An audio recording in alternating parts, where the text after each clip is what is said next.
Keila kirikuaia kabel 3 ehitati vahemikus 1711 kuni 1840. Tollel ajal ehitati üle Eesti mitmeid kabeleid kirikuaedadesse, sest kirikutesse matmine keelati ära.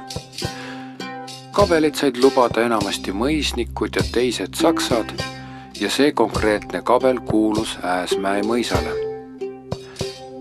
Hoolimata mõisnike rahadest on kabel selgelt taluarhitektuuri mõjudega. Kelpkatus, massiivsed puitsillused ukse ning akende kohal ja mitte ühtegi uhket sammast ega nikerdust.